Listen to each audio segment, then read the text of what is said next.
What's up everyone, this is Shankar Pratap Singh and you are watching SPS Astrology on YouTube channel. Guys, आज का जो हमारा topic है वो है कि अगर कोई प्लेनेट नीच का भी है और वक्री भी है तब उसका हमारी लाइफ में क्या इम्पैक्ट पड़ता है। और लास्ट की जो हमारी वीडियो थी उसमें मैंने बताया था वक्री प्लेनेट्स के बारे में कि वक्री प्लेनेट अगर डिफरेंट हाउसेज में आता है तो उसके कारण क्या क्या चीज़ें हो सकती हैं। लेकिन आज मैं आपको बताऊंगा अगर प्लेनेट वक्री भी है और नीच का भी है तब उसका हमारी लाइफ में क्या इम्पैक्ट पड़ता है। देखिए, कोई प्लेनेट अगर वक्री हो जाता है तो वो अपने नेचुरल तरीके से अपोजिट तरीके से काम करना शुरू कर देता है, यानी रिवर्स हो जाता है। रिवर्स यानी जो भी उसका नेचुरल काम करने का तरीका है उससे अलग तरीके से काम करने लग जाता है। अब वक्री अगर कोई प्लेनेट हुआ है और किसी हाउस में अगर गया है, एक तो जिस हाउस का लॉर्ड है उस हाउस से संबंधित चीज़ों को लेके चीज़ें थोड़ी डिले होंगी। उन चीज़ों के लिए आपको बहुत ज़्यादा एफर्ट्स लगाने हैं, 2 3 4 बार जब आप एफर्ट्स लगाएंगे जब जाके वो चीज़ें प्रॉपर तरीके से हो पाएंगी। और अगर प्लेनेट वक्री हो रहा है तो उसकी जो इंटेंसिटी है, उसकी जो पावर है वो बढ़ जाती है। पावर इसलिए बढ़ती है कि किसी भी काम को अगर आप करना चाह रहे हैं और वो काम नहीं हो रहा है तो उसमें आपको एक्स्ट्रा पावर लगाने की जरूरत पड़ती है। लेकिन अगर प्लेनेट वक्री है और उसके लिए अगर आप एक्स्ट्रा फोर्स लगा रहे हैं, एक्स्ट्रा पावर लगा रहे हैं और 2 3 बार अगर एफर्ट्स कर रहे हैं तो आगे चल के जो उसका रिजल्ट है वो बहुत अच्छा होता है।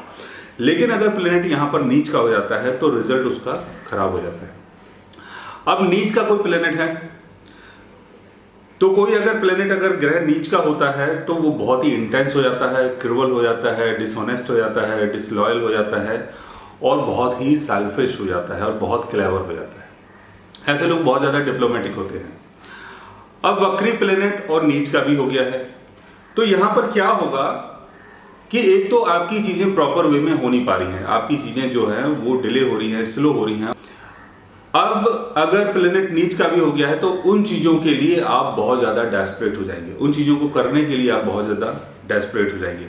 अब यहाँ पर क्या होगा कि अपने फायदे के लिए, अपने काम के लिए, अपनी चीज़ों को निकालने के लिए आप दूसरे का नुकसान भी कर सकते हैं और आप अपना भी नुकसान कर सकते हैं। अब यहाँ पर कोई भी चीज़ अगर आपको करनी है तो उसके लिए आप बहुत ज़्यादा क्रूअल हो सकते हैं, डिसऑनेस्ट हो सकते हैं और ये भी हो सकता है कि आप लोगों के साथ जो प्रॉमिस कर रहे हैं उस प्रॉमिस को आप प्रॉपर तरीके से बाद में मैनेज ना करें और अपने काम के लिए दूसरे का नुकसान कर दें, अपने काम के लिए दूसरे को चोट पहुंचा दें, दूसरे को तकलीफ दे दें। कुछ भी आप ऐसा काम कर सकते हैं जहां दूसरे का नुकसान हो सकता है और आपका भी नुकसान हो सकता है। बिकॉज यहाँ पर क्या हुआ है, प्लेनेट एक तो नीच का हो गया है, दूसरा वक्री हो गया है और नीच का प्लेनेट अगर किसी हाउस में अगर जाकर प्लेस्ड होता है तो उस हाउस की चीज़ों को भी डैमेज करता है। लाइक जैसे फर्स्ट हाउस का लॉर्ड अगर वक्री है और वो 4th हाउस में चला जाता है तो यहाँ पर आप अपनी नाम के लिए, पहचान के लिए, अपनी वैल्यू के लिए आप अपने सुख को डैमेज कर सकते हैं। यानी अपने नाम और अपनी पहचान को बनाने के लिए हो सकता है जो आपका जो सुख है वो खराब हो जाए। बिकॉज आप सही तरीके से बिहेव नहीं कर रहे हैं, आप सही तरीके से नहीं चल रहे, आप बहुत जल्दबाज हो गए हैं। आप चीज़ों को करने के लिए, अपने नाम के लिए, अपने फेम के लिए आप कुछ भी गलत काम ऐसा कर सकते हैं जिसके कारण आपका नुकसान हो जाए। 2nd हाउस का लॉर्ड अगर वक्री हो रहा है और वो 10th हाउस में जा रहा है तो वेल्थी बनने के चक्कर में आपकी जो सोशल वैल्यू है, जो आपका स्टेटस है वो गिर सकता है।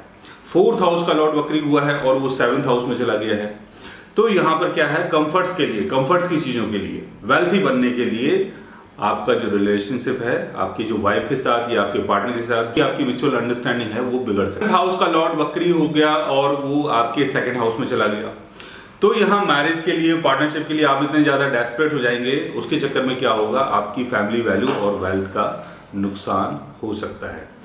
तो अगर कोई प्लेनेट वक्री है और नीच का भी अगर हो गया है तो अगर उसकी दशा चल रही है तो आपको सावधानी की बहुत ज़्यादा ज़रूरत है। बिकॉज इस पीरियड में आपका फ़ायदा कम होगा और नुकसान ज़्यादा हो सकता है और आप कोई भी काम जल्दबाजी में ना करें, अपने फ़ायदे के बारे में ज़्यादा ना सोचें, अपने प्रॉफिट के बारे में ज़्यादा ना सोचें। दूसरों के बारे में आपको सोचने की जरूरत है। सो गाइज, आज मैंने आपको बताया वक्री प्लेनेट अगर नीच का होता है तो उसका हमारी लाइफ में क्या इम्पैक्ट पड़ता है। और अगर आप भी जानना चाहते हैं अपने वक्री नीच के प्लेनेट के बारे में तो उसके लिए आप हमारे चैनल को सब्सक्राइब कर सकते हैं। और अगर आप मुझसे बात करना चाहें, कंसल्ट करना चाहें, पर्सनली हमसे मिलना चाहें तो आप हमारी वेबसाइट के थ्रू हमें मेल कर सकते हैं, मैसेज कर सकते हैं और गाइज आप हमसे बात भी कर सकते हैं। So guys, thanks for watching, bye bye and take care.